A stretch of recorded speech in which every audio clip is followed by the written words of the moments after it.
एक समय की बात है, दिति के पुत्र हिरण्याक्ष का वध भगवान विष्णु ने वराह अवतार लेकर किया था।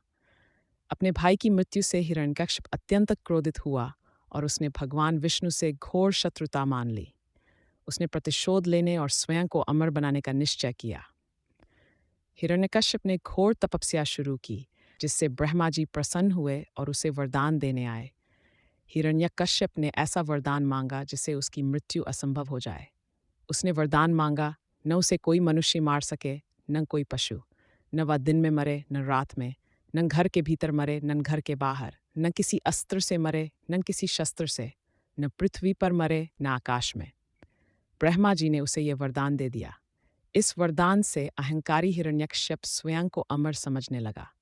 अत्याचार और प्रहलाद की भक्ति वरदान पाकर हिरण्यकश्यप ने तीनों लोकों पर अपना आतंक फैला दिया। उसने घोषणा की कि अब से कोई भी भगवान विष्णु की पूजा नहीं करेगा, सब केवल उसी की पूजा करेंगे। जो भी उसकी आज्ञा का उल्लंघन करेगा, उसे मृत्युदंड दिया जाएगा। देवताओं और मनुष्यों पर उसका अत्याचार बढ़ता गया। लेकिन हिरण्यकश्यप का अपना ही पुत्र प्रहलाद भगवान विष्णु का अनन्य भक्त था। बचपन से ही प्रहलाद विष्णु भक्ति में लीन रहता था और अपने पिता के आदेशों को नहीं मानता था। हिरण्यकश्यप ने प्रहलाद को समझाने की बहुत कोशिश की, धमकाया, पर प्रहलाद अपनी भक्ति से नहीं डिगा। अपने पुत्र की विष्णु भक्ति से क्रोधित होकर हिरण्यकश्यप ने उसे मारने के लिए कई क्रूर प्रयास किए।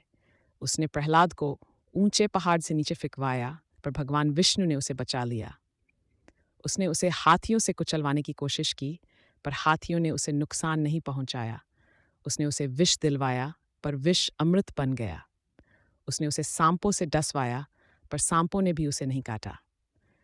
होलिका दहन और नरसिंह अवतार जब कोई भी प्रयास सफल नहीं हुआ, तो हिरण्यकश्यप ने अपनी बहन होलिका को बुलाया। होलिका को यह वरदान था कि उसे आग नहीं जला सकती। हिरण्यकश्यप ने होलिका से कहा कि वह प्रहलाद को अपनी गोद में लेकर अग्नि में बैठ जाए, ताकि प्रहलाद जल जाए और होलिका सुरक्षित रहे। होलिका प्रहलाद को लेकर अग्नि में बैठ गई, लेकिन भगवान की कृपा से होलिका जलकर भस्म हो गई और प्रहलाद सुरक्षित बाहर आ गया। यही घटना होलिका दहन के रूप में मनाई जाती है। ये देखकर हिरण्यकश्यप का क्रोध और अहंकार चरम पर पहुंच गया। एक दिन उसने प्रहलाद से पूछा, तेरा विष्णु कहाँ है? क्या वह इस खंबे में भी है? प्रहलाद ने आत्मविश्वास से कहा, हाँ पिताजी, भगवान हर जगह हैं, वे इस खंभे में भी हैं। क्रोधित होकर हिरण्यकश्यप ने अपनी गदा से उस खंभे पर प्रहार किया। तभी उस खंभे को चीरकर भगवान विष्णु नरसिंह के रूप में प्रकट हुए। नरसिंह आधे मनुष्य और आधे सिंही का शरीर लिए हुए थे। हिरण्यकश्यप का अंत, नरसिंह भगवान ने हिरण्यकश्यप को अपनी जांघों पर उठा लिया, न पृथ्वी पर न आकाश में। उसे अपने महल की देहरी चौखट पर ले गए, न घर के भीतर न घर के बाहर। उसे गोधूली वेला में न दिन न रात अपने नाखूनों अस्त्र शस्त्र चीर डाला, मनुष्य पशु। इस प्रकार भगवान विष्णु ने हिरण्यकश्यप के वरदान की हर शर्त का पालन करते हुए उसका वध कर दिया और धर्म की रक्षा की। इस कहानी का सार यह है कि अहंकार और अधर्म का अंत निश्चित है और सच्ची भक्ति हमेशा सुरक्षित रहती है।